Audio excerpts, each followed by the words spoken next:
El poder temporal del Vicario de Jesucristo. Parte tercera. Las últimas glorias de la Santa Sede, mayores que las primeras. Lección 1. Grande será la gloria de esta última casa, más que de la primera. Ageo 2, versículo 10. La Iglesia es Jesús mismo. Él es su cabeza, y ella es su cuerpo. Las fortunas de ella son las fortunas de Él, y los sufrimientos de ella son los sufrimientos de Él. Su fe es su voz, sus sacramentos son el toque de su mano. Su cabeza visible es su vicario. Y todo lo que le sucede a la Iglesia en la tierra es compartido por el Hijo de Dios. La Iglesia de Dios, pues, nos debe ser querida por bien de Él, porque todo lo que le sucede afecta al Sagrado Corazón. Y no podemos hacer mejor reparación al Sagrado Corazón de nuestro Divino Señor, que con la fidelidad, aun en la muerte, a la Iglesia de Dios. He hablado en otras ocasiones sin reserva, y tal vez con demasiada osadía, sobre los sufrimientos de la Iglesia. No hablo sobre sus peligros, porque peligros no puede haber. ¿Quién ha escuchado sobre los peligros de Jesús? Hemos escuchado sobre la pasión de Jesús, y así podemos hablar del sufrimiento de su Iglesia. Pero en peligro, la Iglesia no puede estar. La Iglesia es la Iglesia de Dios, y el hombre está bajo los pies de Dios. El hombre no puede tener dominio sobre ella. He hablado, pues, en este tono primero, porque hay un malicioso y sutil error arrastrándose hacia los corazones de muchos. Que la prosperidad en este mundo es la prueba del favor de Dios, como es el judaísmo y no el cristianismo. La cruz de nuestro Señor nos ha enseñado que la pasión es el signo de su presencia. Mirar la adversidad en este mundo como un símbolo de divino disgusto, con el Calvario ante nosotros, es una herejía. Este lenguaje, entonces, es necesario para despertar en nuestros corazones la perpetua conciencia que si la Iglesia de Dios mañana llegara a ser crucificada y el mundo llegara a ser supremo, aún sería el cuerpo místico de Jesús.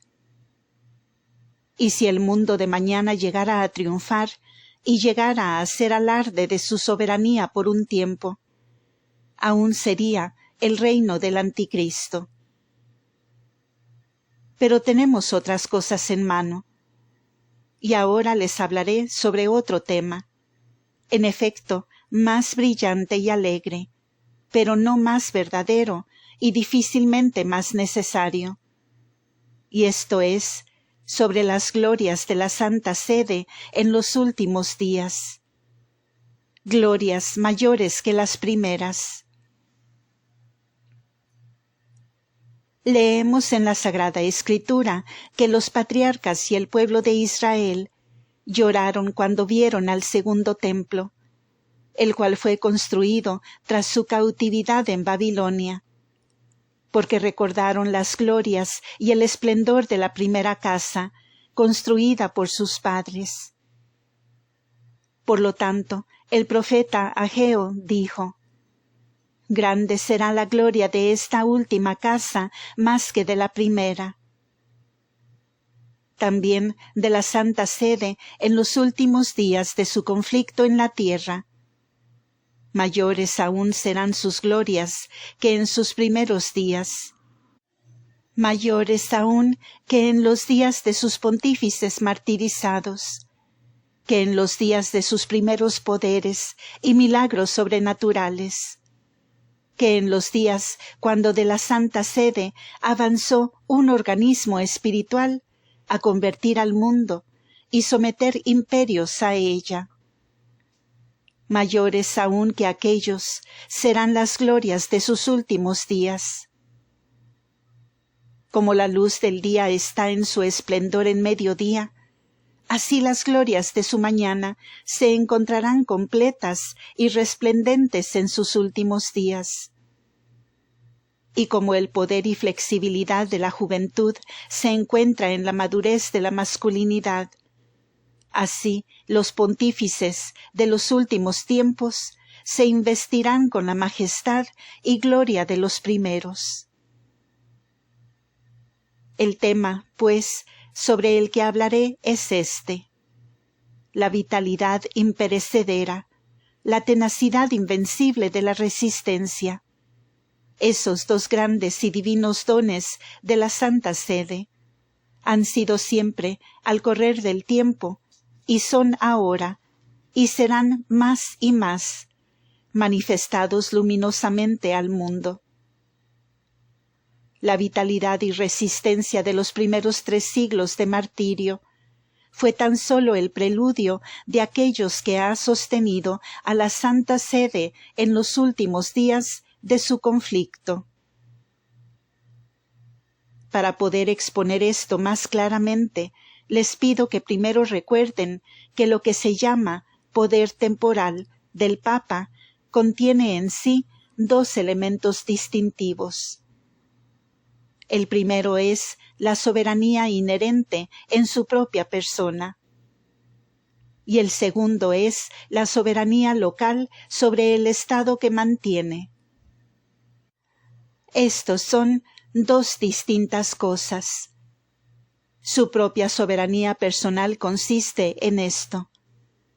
Primero, que como el vicario y representante de Jesucristo, quien es Rey de Reyes y Señor de Señores, a cuyas manos todo el poder en el cielo y en la tierra es dado, es liberado por derecho divino de toda sujeción civil y temporal a cualquier gobernante o príncipe en la tierra.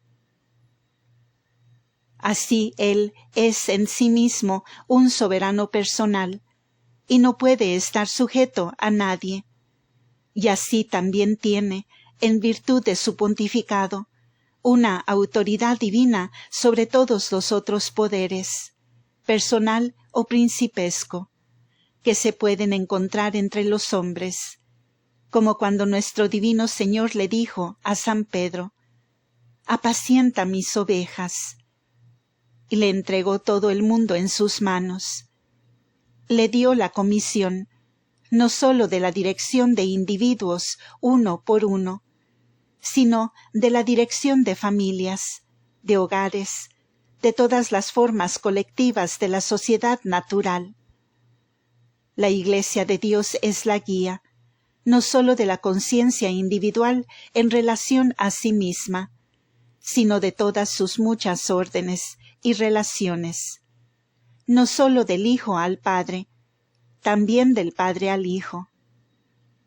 La Iglesia de Dios guía, por lo tanto, a la familia y al hogar. Y si a la familia y al hogar, entonces a naciones y pueblos. Pues, ¿qué son las razas y naciones de la tierra, sino las familias de la humanidad, multiplicadas y expandidas? ¿Qué son los reinos e imperios, sino las familias agregadas del hombre juntas? Y la Iglesia de Dios, al guiar al padre de familia, también guía al gobernante de un reino. Nuestro divino Señor comisionó a Pedro y a sus sucesores la dirección y la guía del orden civil que se levantaría en el mundo, de las naciones y sus príncipes. Es su función divina ver y su deber hacer cumplir, obediencia a la fe y a las leyes de Dios. Es su deber oficial, por tanto, juzgar y pronunciarse en los actos de individuos y de los pueblos, de naciones y sus príncipes. El único tribunal en la tierra que puede guiar y dirigir las conciencias del hombre es la Iglesia de Dios, y su función se centra en su cabeza. Esto, pues, es la soberanía personal que es inherente en el pontificado del vicario de Jesucristo. La soberanía local está por encima de este estado, del territorio y del pueblo, que la providencia de Dios le ha comisionado. Nadie puede leer su historia sin percibir que fue dada por la misma divina voluntad y la misma mano divina de la cual recibió también su soberanía personal en el principio, y fue liberado de toda sujeción. La conversión del imperio al cristianismo y luego su traslado, su destierro hacia el extremo oriente, liberó al vicario de Jesucristo de la sujeción temporal, y luego, por la acción de la misma providencia, él fue investido con las prerrogativas de una soberanía local verdadera y adecuada sobre este estado, ese territorio y ese pueblo así puestos a su cargo. Desde esa hora, que podría decir que fue hace 1500 años, o por hablar dentro de un límite, diré que fueron 1200. El Supremo Pontífice ha sido un verdadero y adecuado soberano, ejercitando las prerrogativas de la realeza comisionadas a él por la voluntad de Dios sobre el pueblo para el que él es Padre, en todas las cosas, tanto espirituales como temporales. Este orden divinamente fundado, divinamente desenvuelto y divinamente sostenido, a mi creer, no puede ser nunca disuelto. El fin del mundo vendrá sobre él y la luz del segundo adviento le encontrará tal como está, y que por esta razón ninguna mano humana le fundó y ninguna mano humana le puede derrocar. Ninguna mano humana amontonó las montañas, y ninguna mano humana las puede desamontonar. Así que ninguna mano de hombre estableció y entrelazó la soberanía espiritual y temporal del vicario de Jesucristo sobre la tierra. Y ninguna mano, más que aquella que la estableció, puede disolverla. Y yo creo que esa mano no la disolverá, pues que fue la misma mano de Dios. Y como la mano de Dios mismo comisionó, por su directa providencia, a su vicario sobre la tierra, este dominio soberano sobre el estado que sostiene. Así, ninguna otra mano puede revocar su acto, rescindir su voluntad o abolir su obra. Ningún poder puede conquistarle, adquirirle o poseerle. Nadie puede jamás obtener un derecho sobre lo que Dios le ha dado a su vicario sobre la tierra. Hay un derecho exclusivo y expulsivo en la persona de su vicario sobre este territorio sobre el cual él reina. Y ninguna ley humana, ninguna conquista humana, ningún convenio humano, ninguna revolución humana puede crear un derecho contra el derecho de Dios, o abolir el derecho que Dios mismo otorgó. Pues que vemos que es la ley de la Iglesia de Dios nunca retroceder en su camino. Como se dijo del Imperio Romano, Roma nunquam recedit. Roma nunca retrocede. Así tampoco la Iglesia retrocede. Roma nunca recogió sus fronteras, nunca adquirió sus límites. Sus legiones marcharon directo hacia adelante, Sus caminos militares cruzaron planicies, desiertos, montañas, sin dar vuelta a la derecha o a la izquierda. Si se toparon con una roca, la atravesaron. Si llegaron al pie de una sierra, la escalaron.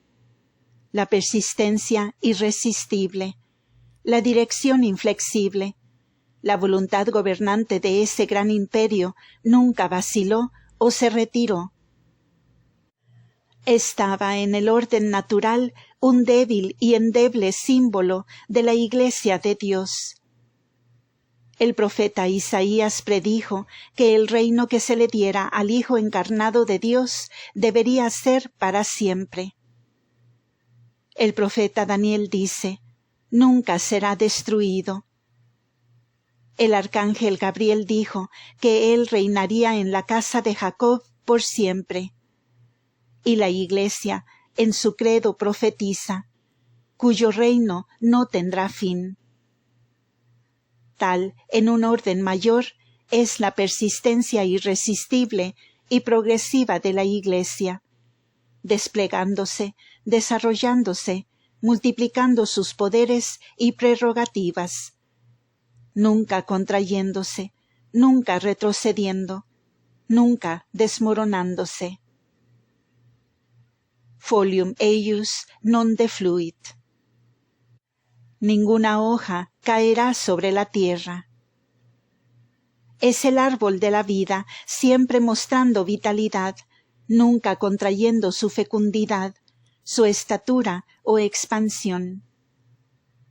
Y por lo tanto, como creemos que al principio la Iglesia, por su simple poder espiritual, sometió al mundo, y luego por su doble poder, espiritual y civil, creó la cristiandad, y llamó a la vida a monarquías y reinos, e imperios y confederaciones de imperios, y ha creado hasta la ley de naciones por las que el mundo se civiliza y se mantiene. También creemos que su gran misión continuará hasta el fin, y que la Iglesia será como ha sido, y es hoy, el único poder sustentador de la cristiandad. Los que creen que la cristiandad fue creada por la Iglesia deben creer que la Iglesia de Dios no cesa de sostenerla, a menos que crean que la cristiandad cesará de ser. Y los que creen que la cristiandad llegará a un final deben igualar su teoría con las palabras del Hijo de Dios. Tú eres Pedro, y sobre esta roca construiré mi iglesia, y las puertas del infierno no prevalecerán sobre ella. Luego, más adelante, veremos en la historia que fue la soberanía personal de los pontífices la que mantuvo y sostuvo la soberanía local comisionada a ellos. La posesión terrena que era, por así decir, el cuerpo al alma, el recipiente terreno del don divino, ha sido sostenida y mantenida por los derechos personales, sobrenaturales, y las prerrogativas comisionadas al vicario de Jesucristo. Antes de nada, le compraron con 30 martirios. Es la ley de la guerra que el ejército que permanece sobre el campo es el victorioso. Si el agresor no puede ganar desde su trinchera o desalojar el campo desde el puesto que mantiene, es del conquistador, y coloca los trofeos de la victoria. Unos 30 pontífices cayeron sobre el campo. Por su sangre compraron la ciudad de Roma y la tuvieron como suya. Todo el poder de 10 persecuciones, y todas las legiones de Roma, y todos los emperadores del mundo, no pudieron sacar a los pontífices de la ciudad, que sostenían para el Hijo de Dios.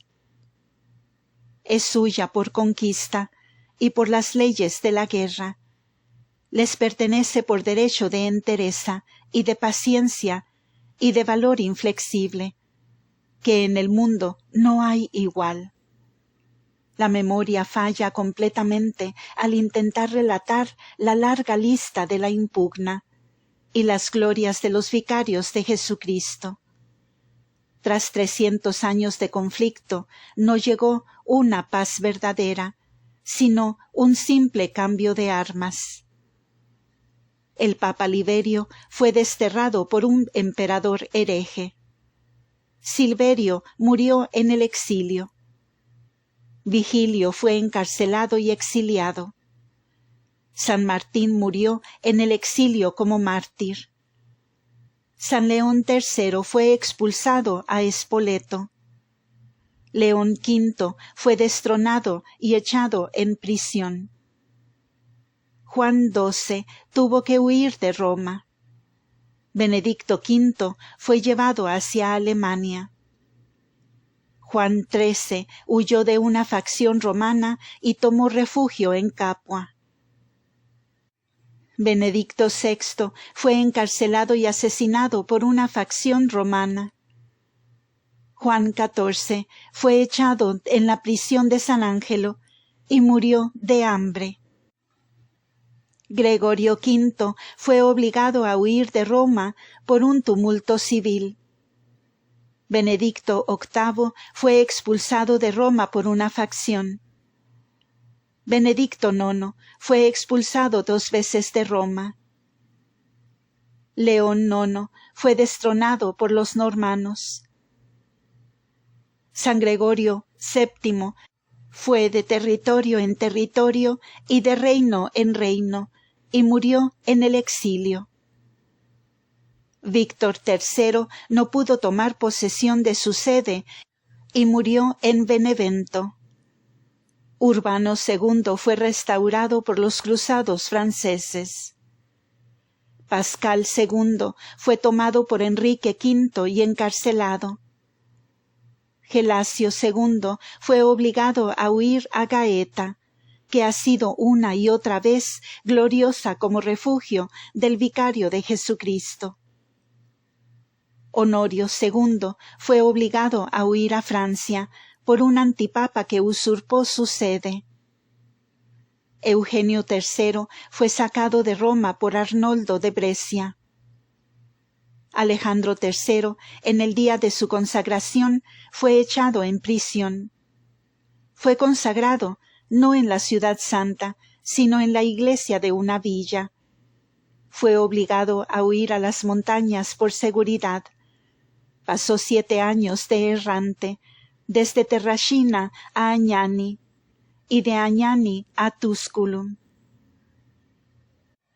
Urbano III y Gregorio VIII ni siquiera pudieron tomar posesión de Roma.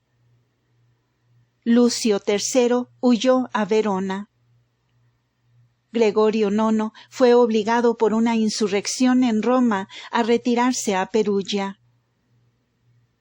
Inocente IV huyó a Génova. Alejandro IV huyó a Viterbo. Martín IV nunca entró en Roma.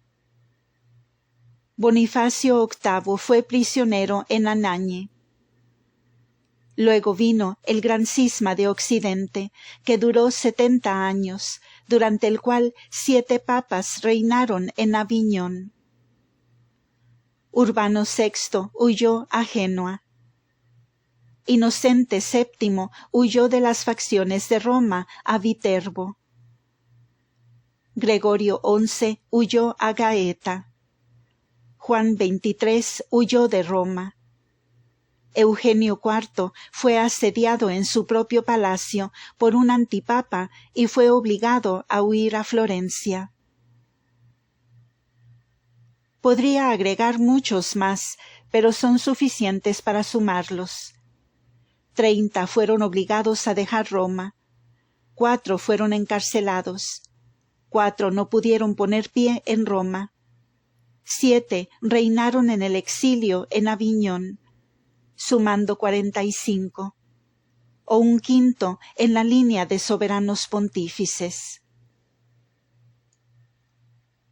Ahora, de esto saco 2 evidentes conclusiones. Primero, que los sufrimientos, ansiedad, incertidumbre, conflictos dentro y fuera, siempre han sido y siempre serán la condición normal del vicario de Jesucristo. Como una multitud de hechos en el mundo físico forman la base de una inducción filosófica.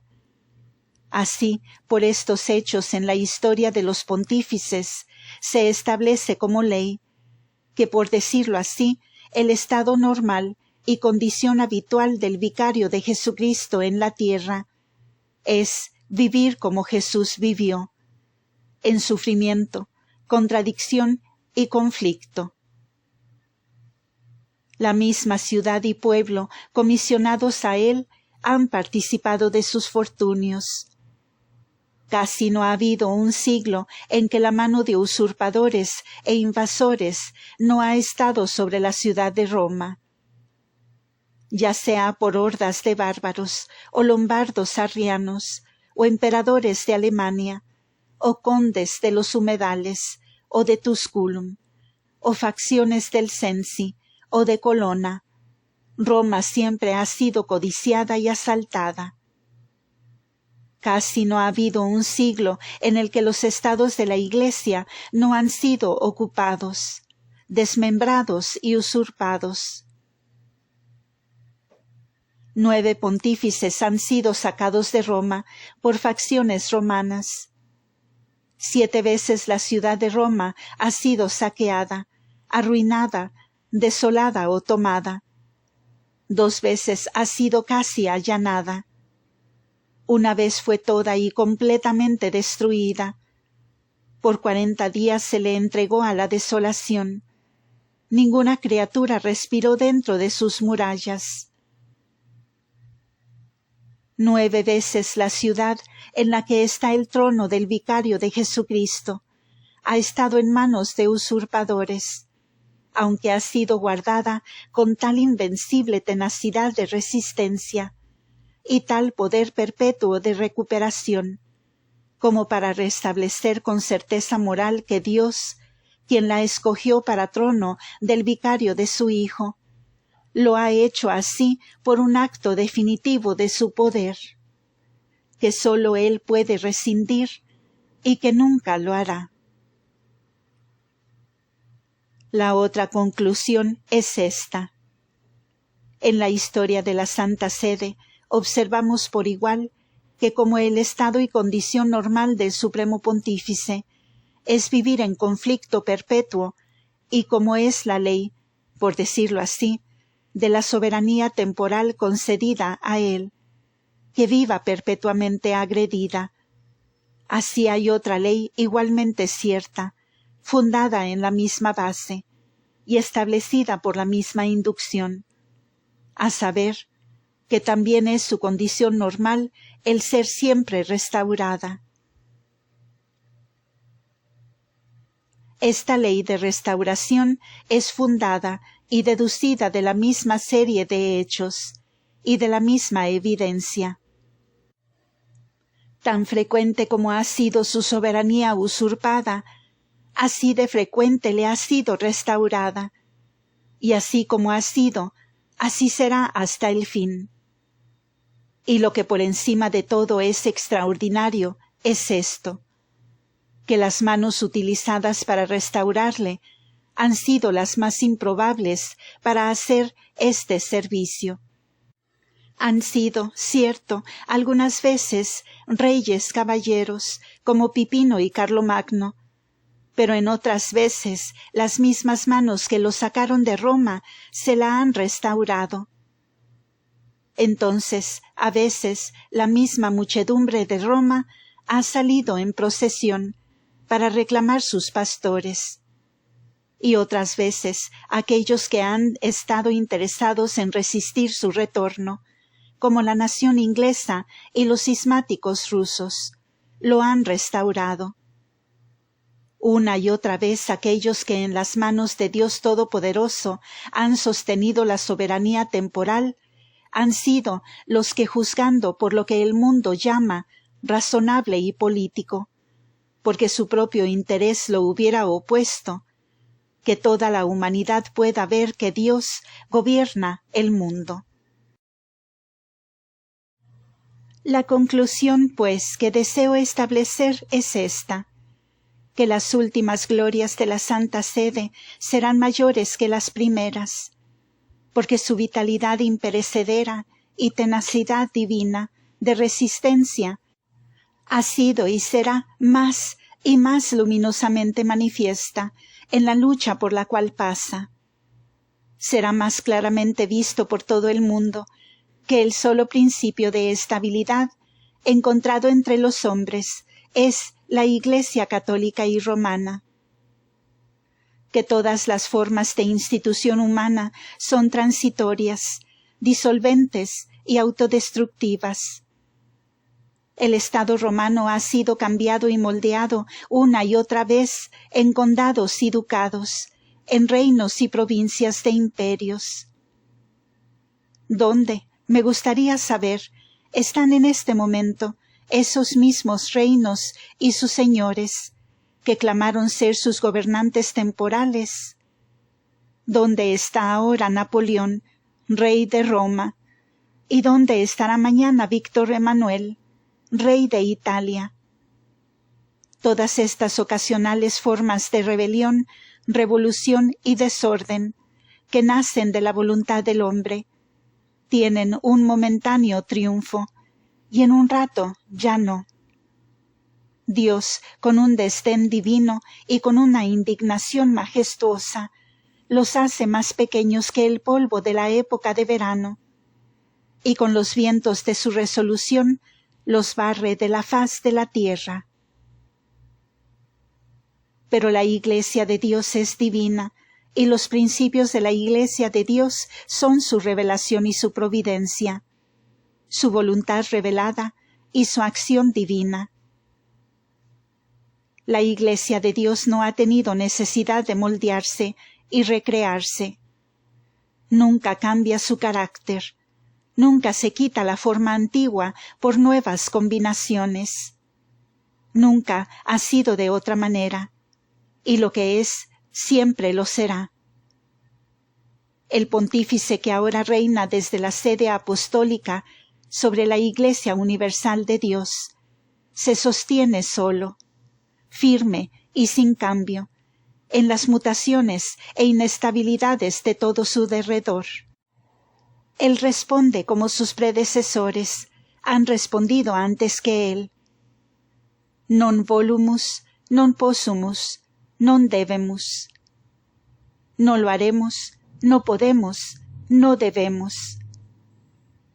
En esas 3 palabras, Pío VII se rehusó a hacer rescisión de nada ni de un título del derecho que Dios le había dado.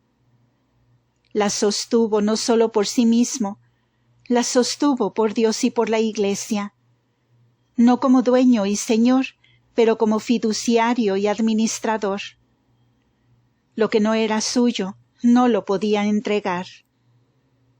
Aquello que Dios le ha confiado, Dios lo requeriría de él.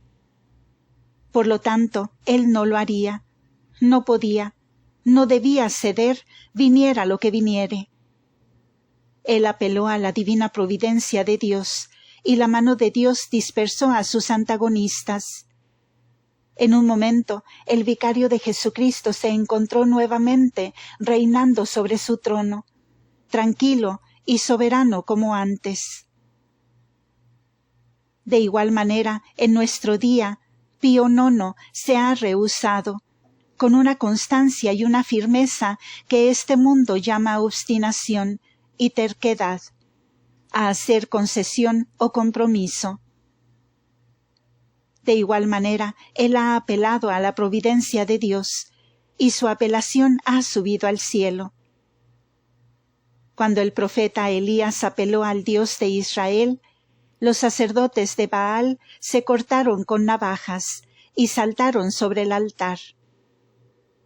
Así que ahora el sacerdote y profeta de la ley cristiana, de pie sobre la tumba de los apóstoles, ha apelado a Dios y su voz ha llegado a lo alto.